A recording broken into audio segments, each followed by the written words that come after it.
Welcome, my friends, to Dr. Frank Cutting Edge Medicine. I'm your host, Dr. Frank Miller, recording this show from Dallas, Texas. I'm attending the annual American Academy of Ozone Therapy meeting, where we are learning about more innovative ways to keep you healthy. We try to go to at least 3 conferences a year to stay abreast of the latest cutting-edge ideas and to bring them to you here in our clinic. This show is brought to you by O3 Plus, our health, wellness, and longevity clinic in San Antonio. Our number is 210-558-7778. At O3 Plus, our mission is to bring you complementary therapies to help keep you healthy. Our clinic is located at 12001 Network in the South Texas Medical Center, or actually near the South Texas Medical Center. So, at this American Academy of Ozone Therapy meeting, we learned a lot of things that keep us healthy. But it all starts with spiritual health, and so with that in mind, let us pray. God, you created us to have amazing, innate healing abilities. Open our minds to learn about ways to enhance those healing abilities, and open our hearts to better ways to serve you in each other. In your holy name we pray. Amen. So we had a lot of fun at this conference, and you remember we had talked about the 5 pillars of healing, of health. That's good sleep, good nutrition, regular exercise, detoxify, and de-stress. And one of the people I met again up there at the clinic was our friend from Relaxed Saunas of Momentum, Phil Wilson. So I wanted to play a little segment that he had for me while I was sitting in the sauna, and also to remind you that if you buy a sauna, you can get 10% off by putting the promo code Dr. Frank, that's D-R-F-R-A-N-K. And I will include that on our radio webpage, which is www.drfrankcuttingedgemedicine.com. That's D-R-F-R-A-N-K, cuttingedgemedicine.com. So let's listen to what Phil has to say here. And let me see if I can find him. Here he is, right here. Here we are at the American Academy Ozone Therapy meeting, and we're talking with Phil Wilson about Relaxed Saunas of Momentum. And these are the ones we talked about before, but we're talking about why this one is so special, and it regards the dose of the infrared. So he's going to tell us more about it. Yes, but when anyone buys a supplement, they always ask, well, is it 1,000 milligrams of vitamin C, 250 milligrams, 100 milligrams? But when people look at far infrared saunas, they don't even think of asking the important question, it's the technology of the far infrared sauna. What percentage of the far infrared energy actually resonates with your water cells? When people ask me, what does the far infrared sauna do? I said, well, it does one thing. It resonates with the water molecules in your body and pulsates them. And that increases their movement. And when you have all the cells in your body moving up and back, forward and front, that's going to, like 100 people in a small room dancing, it's going to get hot. And that's the key. And that's what Hippocrates said. Find me a way to create sweat or fever, and I will cure disease. So the purpose of the far infrared sauna is to resonate with the water cells. And when you have all the water cells doing that, it's going to increase the core temperature, just like Hippocrates said. And that's going to mobilize the lymph. It's going to increase the microcirculation. It's going to activate the parasympathetic nervous system. And it's going to increase the energy of the body by getting the mitochondria to create ATP and nitric oxide. But what the important thing is, most people don't ask what's the dose. Well, only the far infrared between 4 and 14 microns is the active ingredient. Because why? Because water is a far infrared molecule that vibrates at 8 microns. We as humans vibrate at 9.4 microns, as do animals, as do birds. And so we only absorb far infrared energy that's the same frequency as us. And all the other saunas, they're all good. Every single far infrared sauna is helpful, just like the vitamin C, even 100 milligrams is going to be helpful. But in order to increase core temperature, you need enough of the active ingredient. You need to have a strength, and you need you don't want all these fillers in it. So the Relax Sauna gives you 98% pure far infrared energy between 4 and 14 microns. So all of the energy, and it took us 10 years to figure out how to do this, and all the water cells, so the water cell is going to be pulsed by all the energy. Now, if you take the portable saunas that are made in China, and they use the standard panels, the carbon panels, the generic ones that they sell to most of the sauna companies, those panels are only 36% pure far infrared ray energy that resonates with the water cells. And if their sauna is 1,000 watts or 900 watts, that's only about 360 or less far infrared active ingredient compared to 98% of 1,500, which is about 1,470. The Relax Sauna also uses the tent as a mirror, and that acts sort of like as the wind chill factor and doubles the effect. And even the wooden saunas, the $6,000 wooden saunas, they're only about 50% far infrared ray energy. So all this is sort of like mental information.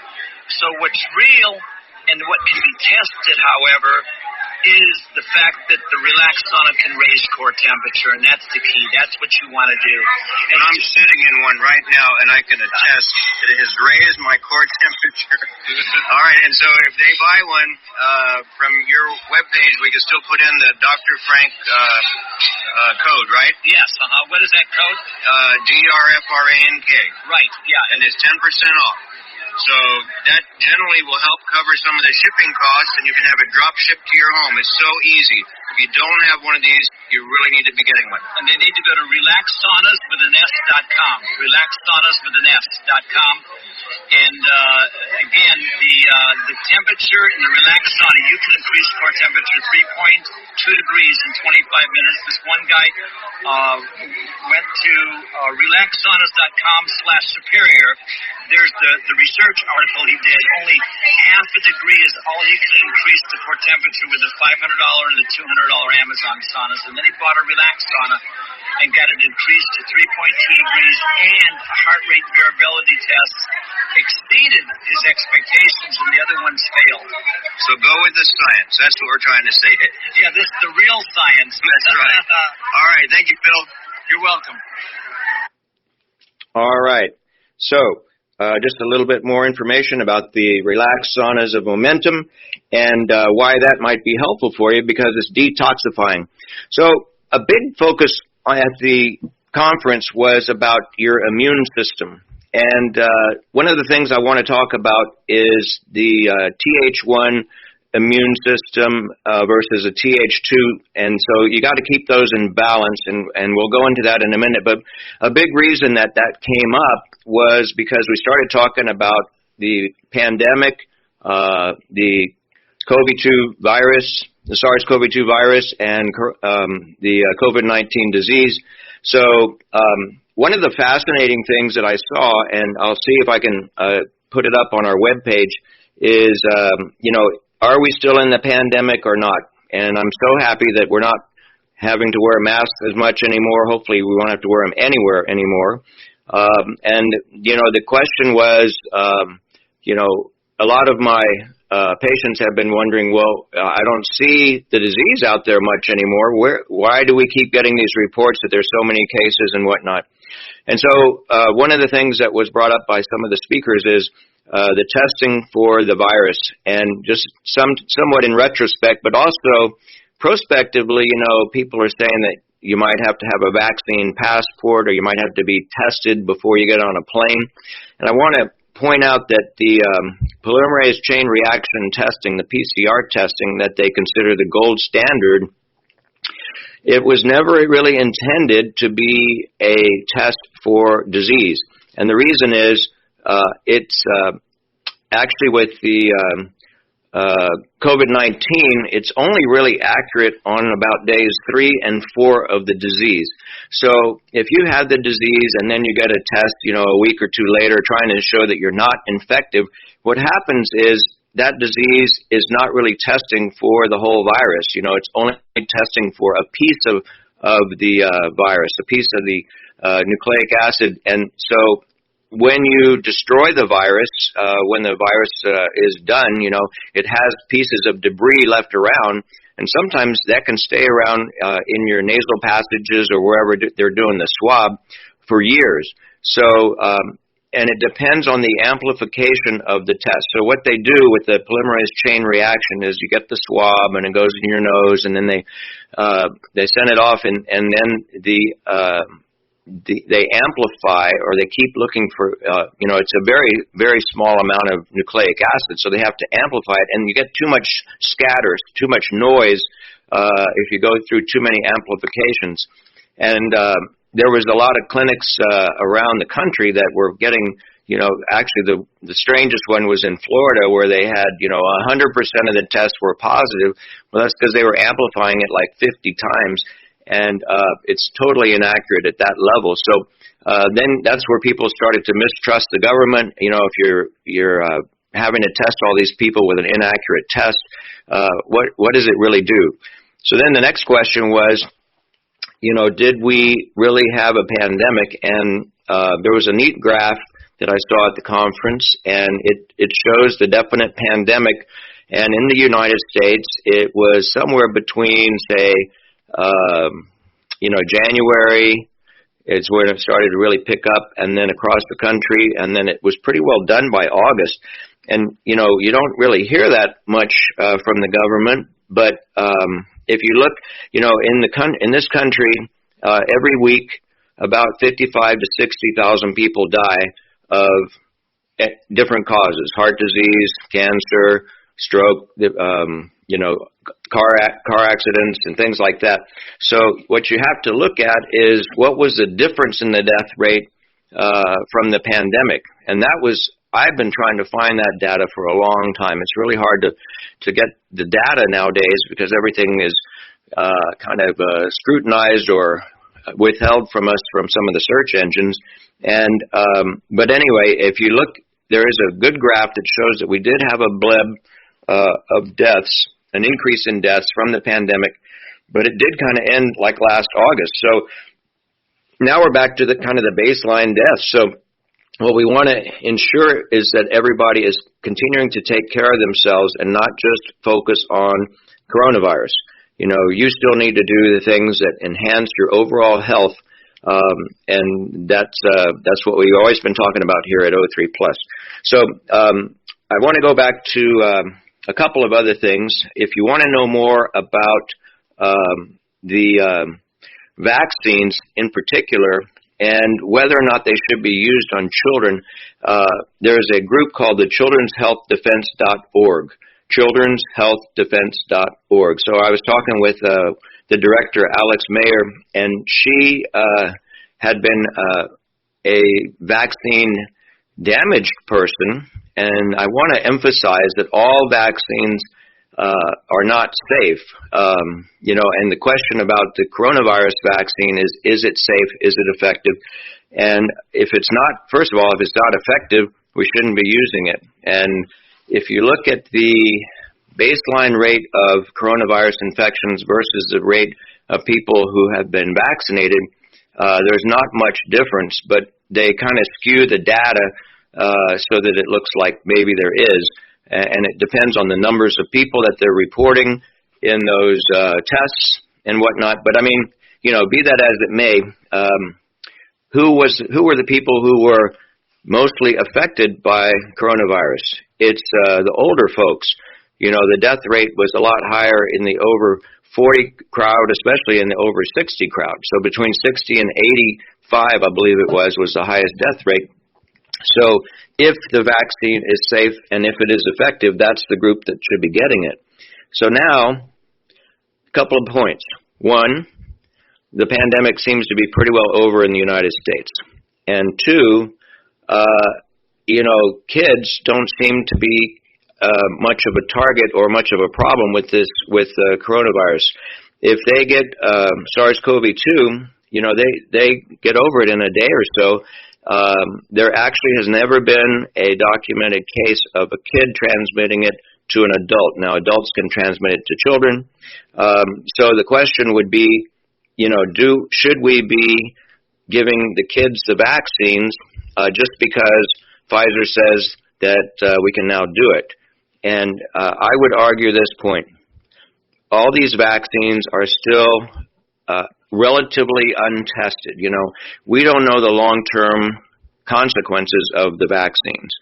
And they will admit that. If you look at the data, whenever you get a vaccine, if you get one, look at the data, and if it's like with these COVID vaccines, they're not even FDA approved. They are being used under emergency use authorization. Now, why is that? Because to be FDA approved, you have to follow them for quite a while. It takes time. You have to do animal studies. The guinea pigs in this whole coronavirus vaccine movement are the humans. And, if the adults want to make a decision and be the guinea pig, that's their right. But I just want to make a definite push to hold off on immunizing children, because we don't know what's going to happen with this. We need to do more studies. You don't want, kids have their whole life ahead of them, and especially an adolescent. Adolescents are developing. They got hormones going differently than the adults do. Their brains are still forming. There's just a lot of potential for a problem with a vaccine. It kind of goes back to there's a doctor up in Oregon who did an interesting study. And he was very open and upfront to his patients. Some of them came in and did not want any vaccines for their children. Some of them didn't want a specific vaccine, but they'll go with the other vaccines. And some wanted all the vaccines that were recommended by the American Academy of Pediatrics and the Center for Disease Control. So he just kind of watched them for a while, and whatever the people wanted was fine as long as they had full consent. And then he published a study that showed actually that based on illness and visits to his office, the kids who had absolutely no vaccines seemed to be the healthiest. Now, what do you think happened? Yep, they were trying to take his license away just because he reported that data. Now, if it's kind of a shame, the state of affairs that we've gotten into, where if you have anything that does not go with the mainstream media, you get canceled or you get censored. So in his case, they've been trying to take his license away, and he says, wait, I didn't say I wasn't giving vaccines. I'm just curious. Is it true? And if it is, what we ought to do is another study, a bigger study. Find out, do the kids who get a vaccine stay healthier, which is the whole goal, or are they not as healthy as the kids who don't get a vaccine? So, but when I was in medical school, it was still a culture of, we would want to investigate this. But sometime in the past 20 years or so, things have changed, and especially in the last 5 years, where you just can't really have a differing opinion, or you get canceled or whatever. So at any rate, like I say, there's questions out there about vaccines. So let's think about the immune system a bit, and we can get a better understanding. So if when you're born, and especially after the first year of life, your body has kind of an innate immune system. So if you get exposed to, say, a bacterium frequently has a little fur on it, like a flagella or something like that.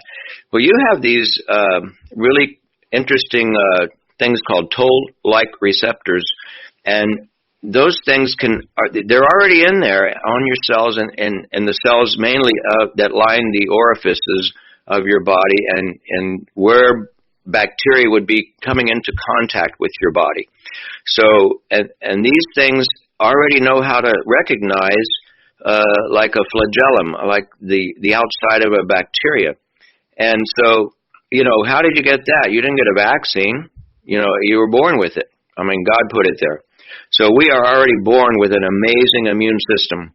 And if you recognize that that a bacteria is there and it's foreign and is bad, then you get a little cascade of immune response, and you release some cells, and it goes out and kills it, or it releases cytokines, cellular chemicals that can go out and destroy it.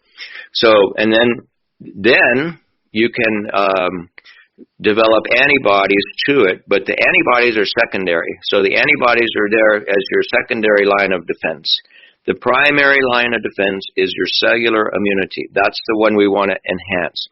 So, and that's contrary to what a lot of people have been thinking, especially with the coronavirus vaccine and with, it gets confusing, but at this conference we were emphasizing that we want to enhance your Th1 cellular immune system.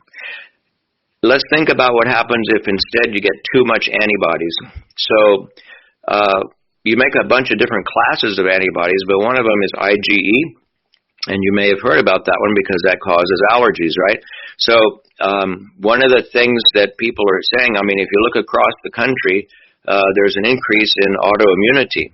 And so that's when your body is making antibodies against itself. So in this case, too much antibodies is not a good thing. And so the same thing with coronavirus. If you had the vaccine and you had an antibody, we definitely, at this point, don't want to keep getting booster shots. The government is trying to tell us that we're going to need a booster shot.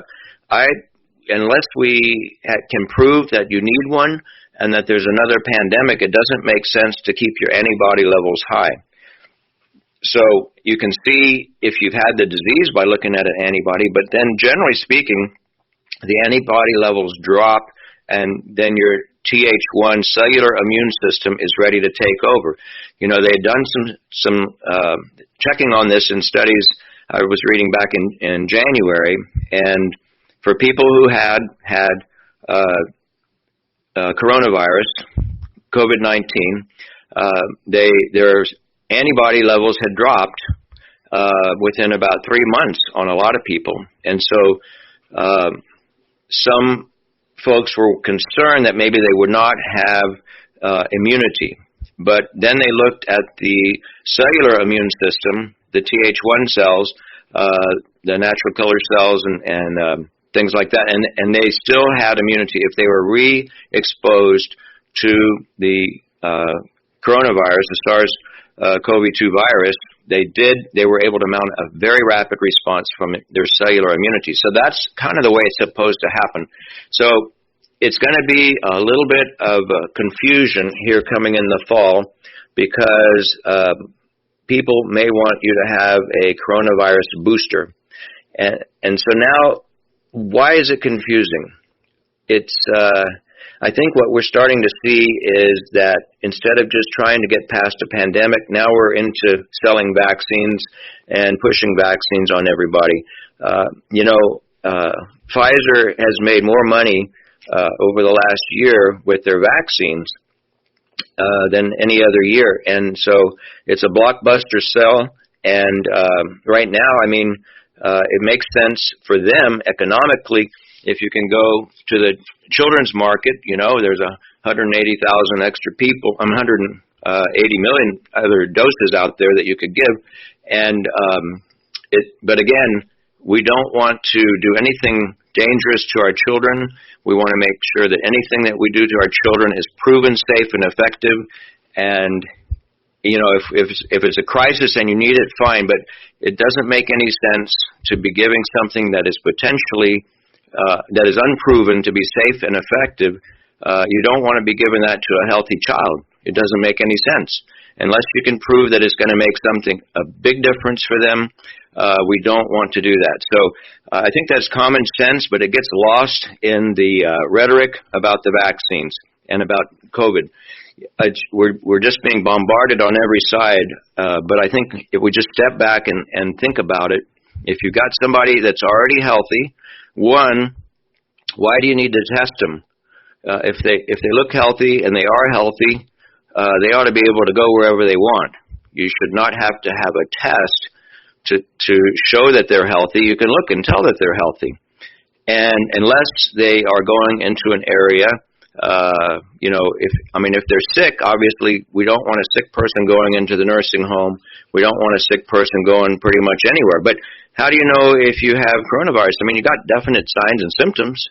So we need to get back to the basics. If you're sick, you stay home, you get treatment, or you come to a clinic and you get treatment.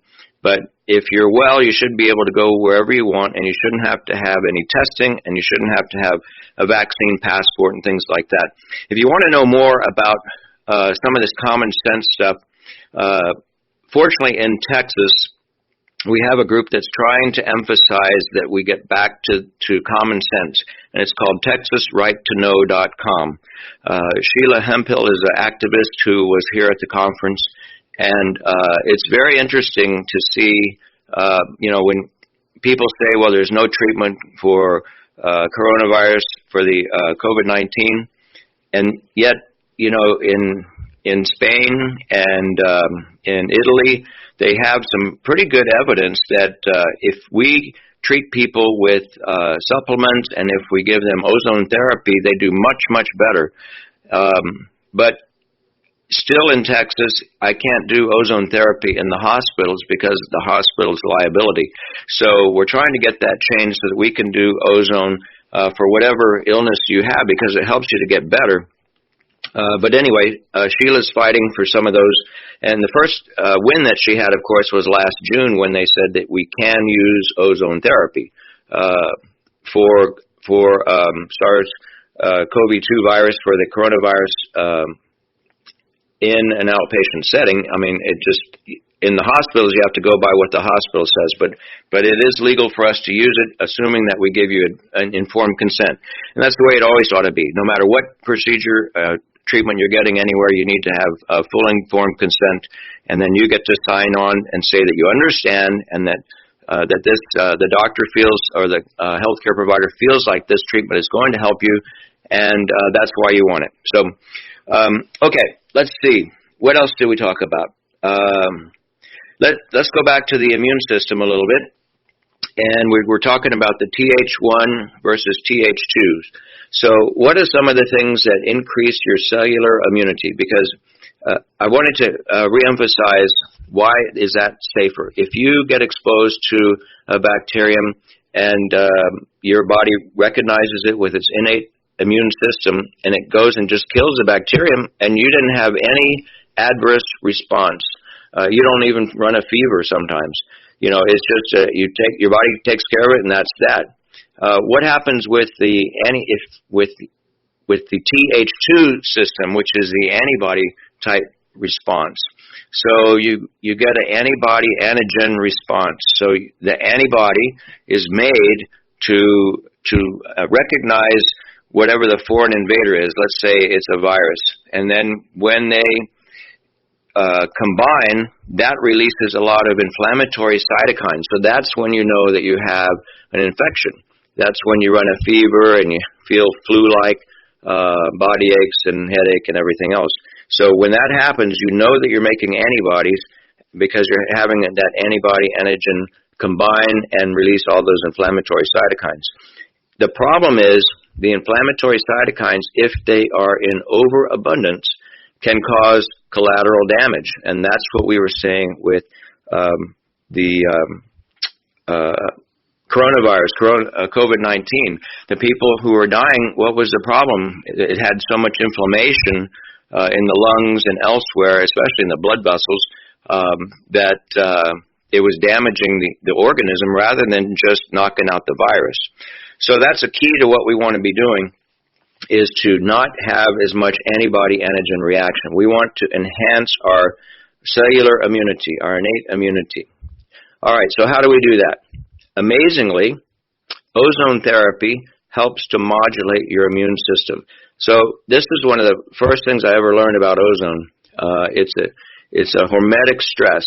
So remember, ozone is an oxidant, and you always hear that oxidation might be bad, but limited oxidation is a good thing. It's like stressing your body mildly in a controlled way so that you can respond with enhancing your ability to handle further stress.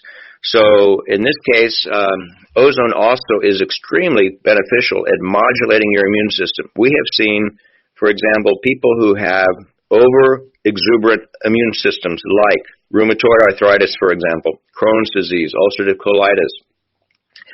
In addition to any other therapy that they're doing, if we do ozone therapy, which we're doing major autohemotherapy for these folks, and I'll describe that in a moment, their symptoms modulate. It takes a little time. All good things take time. You have to have, usually by about the second or third dose, or treatment rather, their immune system starts to calm down. And so the same thing I want to emphasize, if we do get a resurgence of COVID-19, then I want to be sure that you are associated with our clinic. Again, this is sponsored by O3PlusTX.com. O3 Plus Texas, our ozone clinic here in San Antonio. The number is 210-558-7778. So ozone is amazing at doing a lot of very positive things for the body. What we were talking about was an MAH, major autohemotherapy. So we put an IV in your arm. We have skilled IV technicians so that is virtually painless.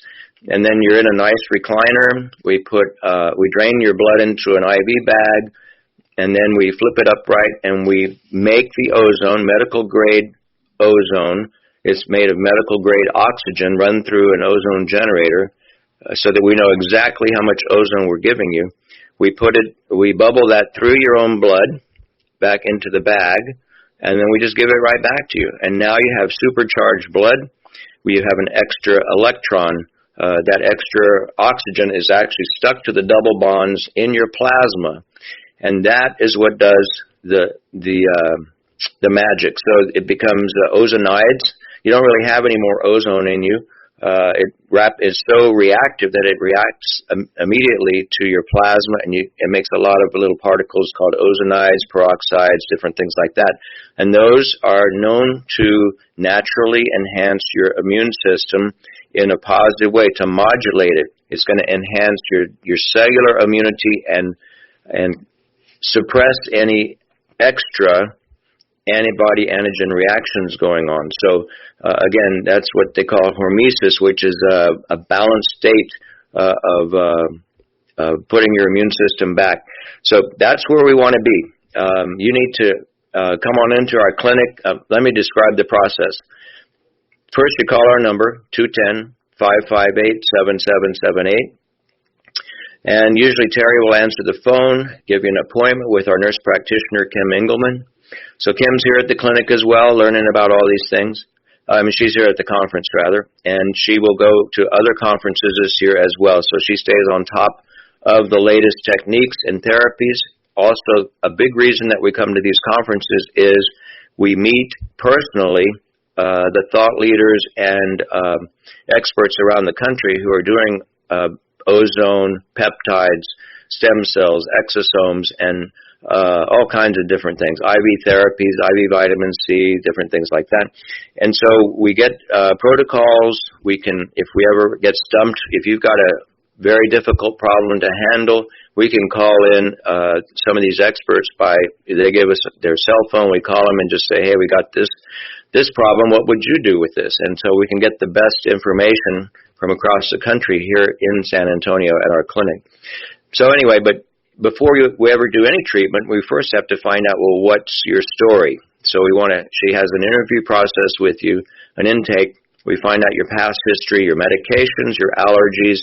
It's just like any other doctor visit you've gone to. You got to know the history.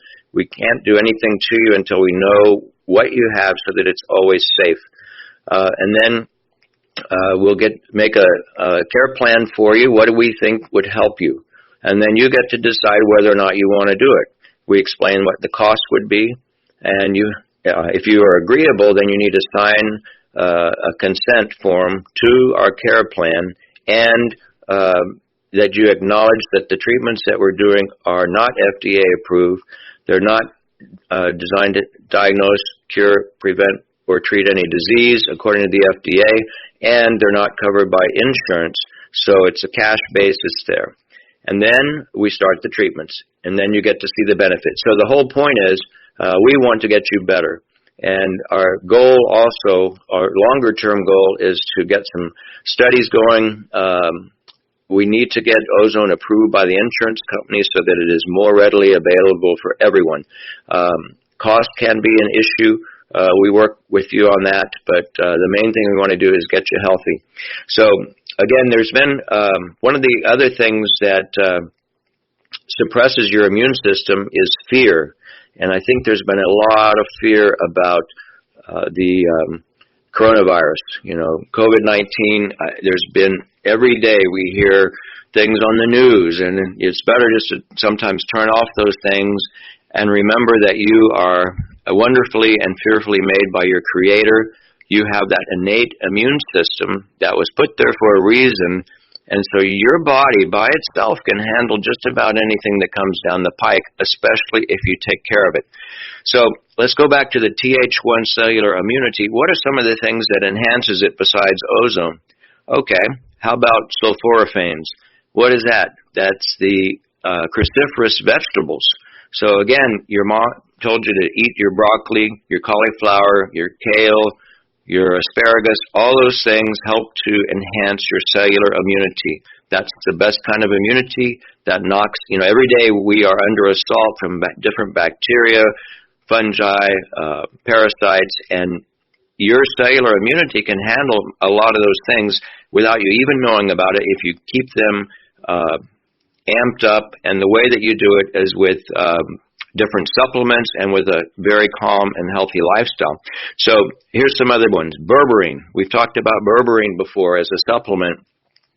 Berberine is, it's actually been shown to keep your blood sugar down. If you go to PubMed, PubMed, that's the National Institute of Health library of studies. And if you put in berberine, B-E-R-B-E-R-I-N-E, versus metformin, M-E-T-F-O-R-M-I-N. Metformin is a drug that we use for diabetes, and it's also been used for longevity, actually. And it turns out that the berberine seems to work just as well at lowering blood sugar as metformin. But in this case, berberine also has added benefit of helping to balance your immune system and keep your Th1 cells, cellular immunity active. So that's important. Another one is ginger. You may be cooking with some ginger, and that's extremely beneficial to keep your Th1 cellular immunity going. Other things that are in that list include zinc and Chinese skullcap. So there's a lot of different herbs, but so with COVID-19, you may have heard that some people are emphasizing the importance of zinc. So that's partly why, is because it keeps your cellular immunity enhanced. If we look at the Th2 side, the antibody response, how do you keep yourself from having an over-exuberant antibody-antigen response? And turns out mushrooms seem to help a whole lot to help suppress an over-exuberant antibody response. They also help to balance out people with autoimmunity. And, of course, as I mentioned, ozone works on both Th1 and Th2 to balance it out. But in addition, it's all, the diet makes a huge difference. So mushrooms are important to have in your daily diet, or your weekly diet anyway. And then as a supplement, quercetin. You've heard of using quercetin, Quercetin. And what that one does is help to suppress overactive antibody response. So, what we had been using in our clinic, if you had COVID-19, was some of the things that were recommended from the frontline doctors. They had quercetin, zinc, vitamin D, vitamin C, and then ivermectin. So we talked about ivermectin at the conference as well, and it still seems to be a very important piece of protecting you from coronavirus. Do you need to take it every day? It kind of depends on your status. If you're a healthy person, you probably don't need to take it. If you get exposed to somebody with COVID-19, then it's not a bad idea to take it. So it is available. You can get it in Texas, and you just have to go through your physician or healthcare provider. So again, we are not going to be your doctor. We're going to be ancillary to your physician or your healthcare provider. So when you come to our clinic, Kim Engelman will assess you, and then we like you to bring in your records so that we know what's been done, and then we will give you records of what we did, and then you can take them back to your doctor so that it's all working together. Everybody, no one person can handle the entire problem. We're there to be complementary and help you to get better. Okay, well, let's see what else we do in the clinic. The other big thing that people have been talking about in the clinic is the importance of IV ascorbate. So some people call it vitamin C, and vitamin C is an oxidant, but it has a lot of very important properties, and we use it to enhance your immune system, and also people have found that it helps with cancer. One of the points that I want to mention, if you come to our clinic because you have cancer, you will sign a consent form that lets you acknowledge that we are not treating your cancer. We are enhancing your immune response and enhancing the ability of your body to fight the cancer. But it works best if it's all done in concert with your oncologist. So we want you to bring in your studies. We'll help to go over the different results that you have, and then that can help guide which type of supplements we might want to do, which type of therapies we might want to do to enhance your ability to fight any kind of disease, including cancer. The next thing I wanted to talk about was there's a new thing that we're going to be doing soon in the clinic, and that is trying to figure out who needs what as far as their body's ability to fight infection. There is a new product that we've been aware of called Intellex DNA, and Intellex, that's INTELLXX-DNA. Your body is programmed by your DNA. We talked a little bit about DNA before, so that stands for deoxyribonucleic acid. It's a double-stranded helix that controls your body and has your blueprint for health, for wellness, for your entire life in there. And as we get older, sometimes the DNA gets changed. You can have little SNPs in there, which is single nucleotide polymorphisms, and they're like a little mutation, but it's just in a single base pair. That's what they call it. So at any rate, sometimes it makes your body less able to handle detoxification, for example. So one in particular is called methylene tetrahydrofolate reductase. That's an enzyme, and there's a couple of different SNPs or gene changes, base pair changes that can make that less effective. And if you don't have a good MTHFR function, you will not be able to get rid of a lot of substances in your body. We talked before about glutathione. So glutathione is your body's main detoxifier, and to make it, you have to have B6, B12, folic acid, and methyl donors like trimethylglycine. And so, but in order to do that, you have to be able to have this enzyme working properly. So as it turns out, we can find that, your doctor can order that from your lab and see if you have a deficiency in that enzyme. And if you do, then it's very important for you to have supplementation of those vitamins. One of the ones that we use is from Quicksilver Scientific, and it's called Methyl Charge.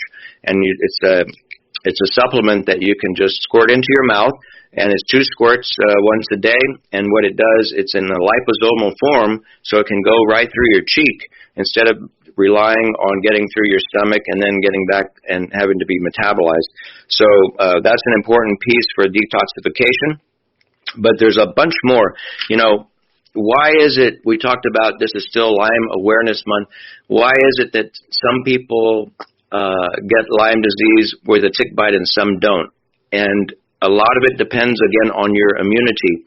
And we are beginning to now be able to figure out, well, why is your immune system low, and is there a specific food or a specific substance that you can eat or specific medicine that you can take that can override that SNP, that deficiency in your DNA code.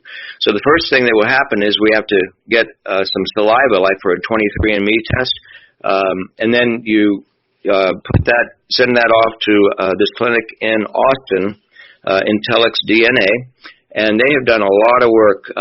The doctor up there is Dr. Sharon Hausman Cohen. She's a brilliant physician, and she's been working with some geneticists and with nutritionists, and they're helping us to figure out how best to get your health. If you're healthy, you don't probably need this, but if you wonder, why do I always catch everything? How come? Or if you have like Lyme disease or other chronic illnesses, autoimmune disorders, is there something else that we can add to your system that can help you to override this deficiency of whatever it is and get you back to better health?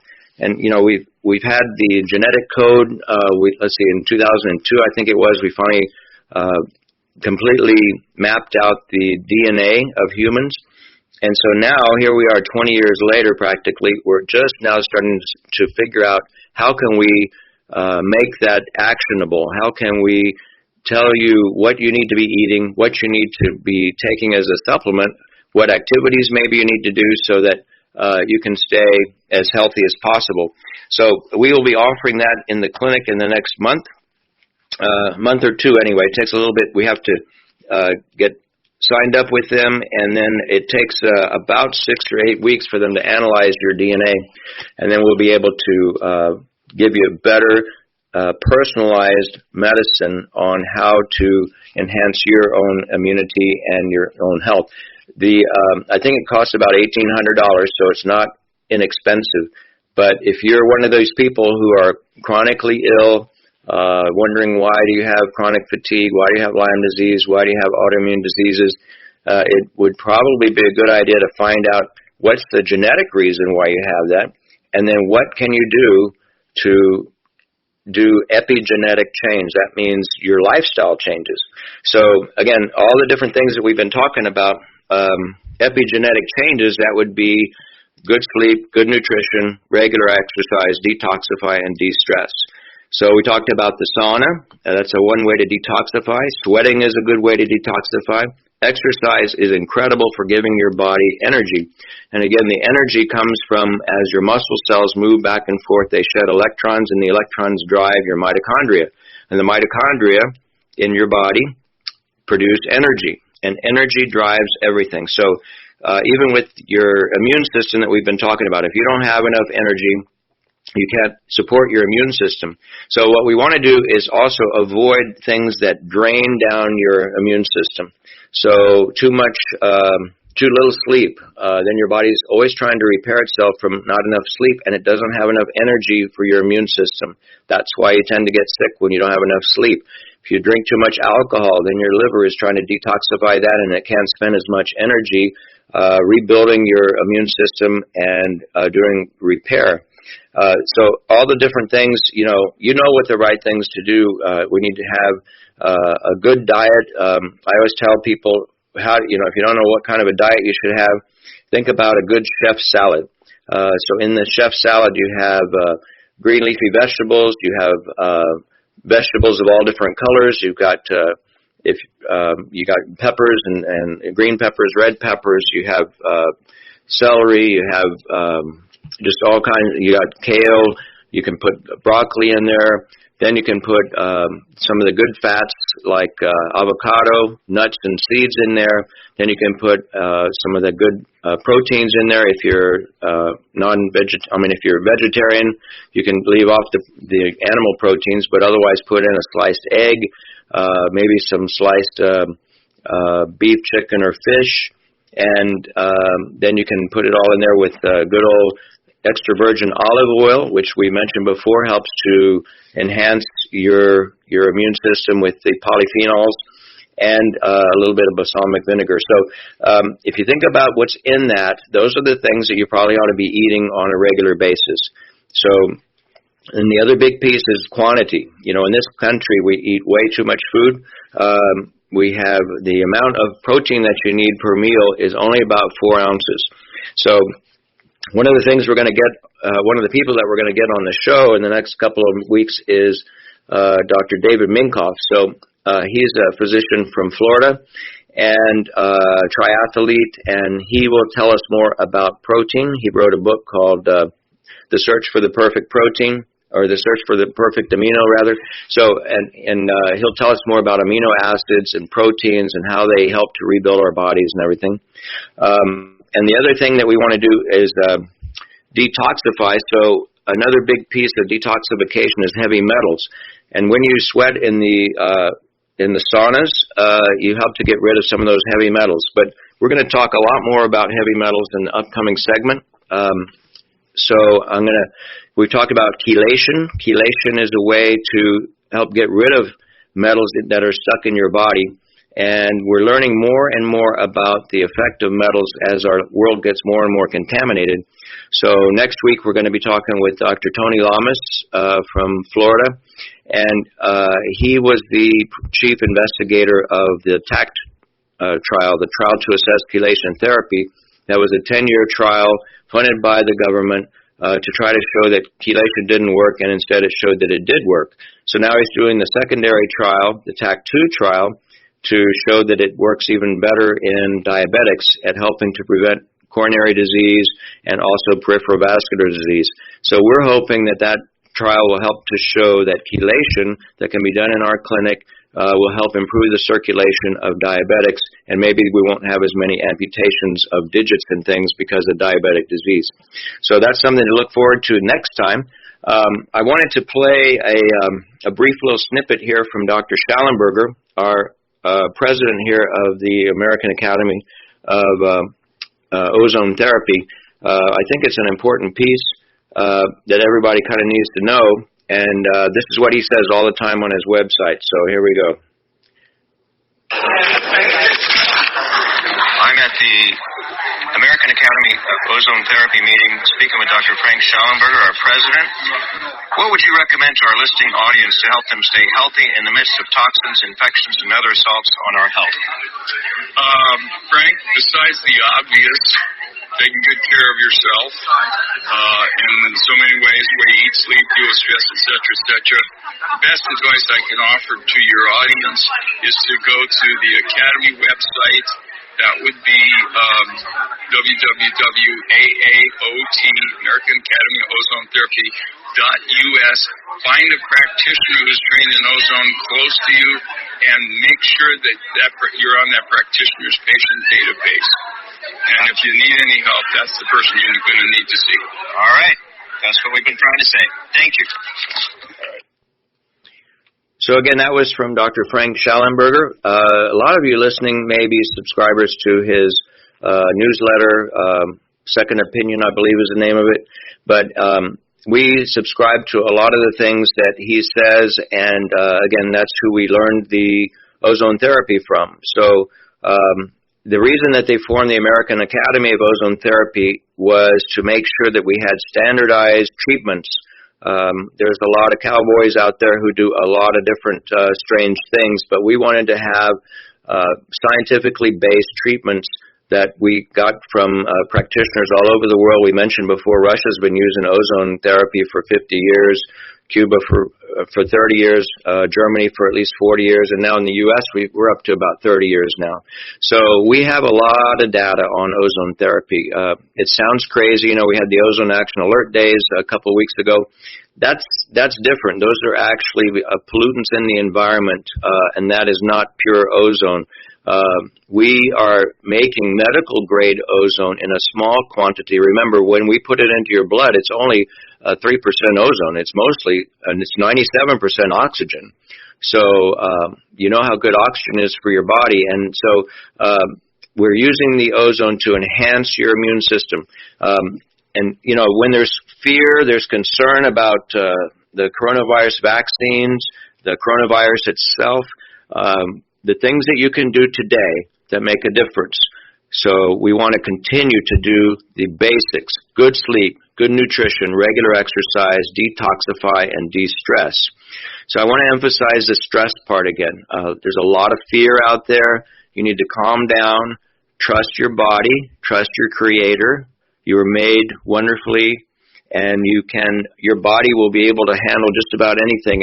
And you need to pray to your higher being for the peace, and enjoy your loved ones, and that's the way to stay healthy. The other thing I want to say is, that Dr. Schallenberger emphasized is to get to know our clinic. If you feel like you're getting sick or you want to prevent being sick, you need to give us a call, 210-558-7778. That's 03plustx.com.